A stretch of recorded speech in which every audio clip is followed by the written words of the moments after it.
ஸ்ரீ குருவாயூரப்பன் திருவடிகளே சரணம். இன்னைக்கு இந்த தசகத்தோட 10வது ஸ்லோகத்தை பார்க்கலாம். முதல்ல வார்த்தைகளை பிரித்து சொல்லலாம், பிறகு ஒவ்வொரு வரியும் சேர்த்து சொல்லலாம். பவத் குஷல காம்யயா சகலு நந்த கோபஸ்ததா. பவத் குஷல காம்யயா சகலு நந்த கோபஸ்ததா. பிரமோத பரசங்குலோ த்விஜகுலாய கின்னாததாத்.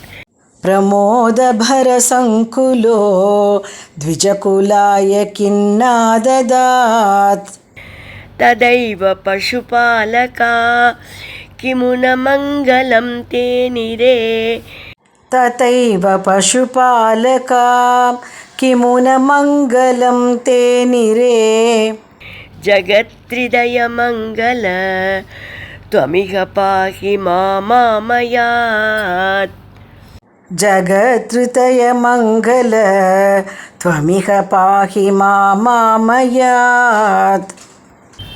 பவத் குஷல காம்யயா சகலு நந்த கோபஸ்ததா. பிரமோத பரசங்குலோ த்விஜகுலாய கின்னாததாத். பவத் குஷல காம்யயா சகலு நந்த கோபஸ்ததா. பிரமோத பரசங்குலோ த்விஜகுலாய கின்னாததாத். ததைவ பசுபாலகா கிமுன மங்களம் தேனிரே. ஜகத்ரிதய மங்கள த்வமிக பாஹி மாமாமயாத். ததைவ பசுபாலகா கிமுன மங்களம் தேனிரே. ஜகத்ருதய மங்கள த்வமிக பாஹி மாமாமயாத். இப்போ நாம் இந்த ஸ்லோகத்தோட வார்த்தைகளை பிரித்து அர்த்தங்களை பார்க்கலாம். பவத் குஷல காம்யயா, உங்களுடைய நலனை விரும்பி, சகா நந்தகோபக, அந்த நந்தகோபர், ததா அப்பொழுது, பிரமோத பர சங்குலக, பேரானந்தம் பொங்கித் ததும்ப, த்விஜகுலாய அந்தணர்களுக்கு, கிம்ன அததாத்கலு எதைத்தான் கொடுக்கவில்லை, அதாவது பலவற்றையும் தானம் செய்தார். ததா ஏவ அவ்வாறே, பசுபாலக்காக ஆயர்களெல்லாம், கிமு மங்களம் ந தேனிரே, என்னென்ன மங்களச் சடங்குகளைத்தான் செய்யவில்லை, நிறைய மங்களச் சடங்குகளையெல்லாம் ஆயர்களும் செய்தார்கள். ஜகத்ரிதய மங்கள, மூவுலகுக்கும் மங்களம் அருள்பவரே, துவம் மிக நீங்கள் இங்கு, மாம் ஆமையாத் பாகி என்னை நோயிலிருந்து காத்தருளுங்கள். இப்போ இந்த ஸ்லோகத்தை முழுவதுமாக பாராயணம் பண்ணி இதோட முழு அர்த்தத்தையும் பார்க்கலாம். பவத் குஷல காம்யயா சகலு நந்த கோபஸ்ததா. பிரமோத பரசங்குலோ த்விஜகுலாய கின்னாததாத். ததைவ பசுபாலகா கிமுன மங்களம் தேனிரே.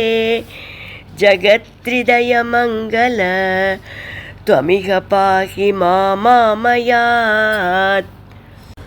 அப்போது ஆனந்தத்தில் மூழ்கி மெய்மறந்த நந்தகோபர், உன்னுடைய க்ஷேமத்திற்காக பிராமணர்களுக்கு எல்லாவிதமான தானங்களையும் செய்தார். கோதானம், பூதானம், ஸ்வர்ணதானம், அன்னதானம்னு நிறைய தானங்கள். இந்த தானங்களோட லிஸ்ட்டுக்கு முடிவே இல்லைங்கிறதுனால பட்டதிரிகள் அவர் எதைத்தான் கொடுக்கலை, கிம்ன அததாத்கலு அப்படின்னு கேட்டுடுறார்.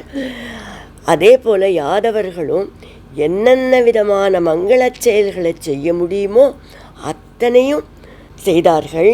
மூவுலகையும் மகிழ்விக்கும் மங்களமூர்த்தியே, நீங்கள் இங்கே என்ன நோய்கள்லேருந்து காப்பாற்றி அருளுங்கள் அப்படின்னு சொல்லி தசகத்தை பட்டதிரிகள் முடிக்கிறார்.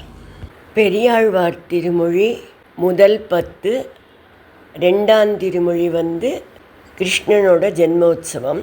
அதற்கு அடுத்து மூன்றாவது நான்காவது திருமொழிகள் அதுவும் ரொம்ப சிறப்பானவை. மூன்றாம் திருமொழி கிருஷ்ணனோட பாதாதி கேச வர்ணனம். அதற்கு அடுத்த திருமொழி கிருஷ்ணனோட தாலாட்டு. அவ்வளோ அழகாக இருக்கும். நிறைய பேர் கேட்டிருப்பேள். மாணிக்கம் கட்டி வைரமிடை கட்டின்னு ஆரம்பிக்கும் அந்த தாலாட்டு.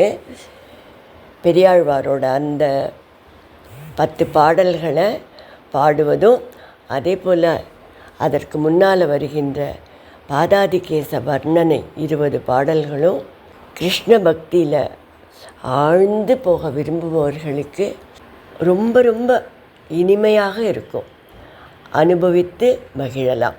கண்ணன் பிறந்தான், எங்கள் கண்ணன் பிறந்தான் என்று நாம் எல்லாரும் ஆயர்களுடன் ஆடிப்பாடி மகிழ்ந்தோம். அடுத்து பாலகிருஷ்ணன் மாயகிருஷ்ணன் என்ன செய்ய போகிறான்? பின்வரும் தசகங்களில் பார்க்கலாம்.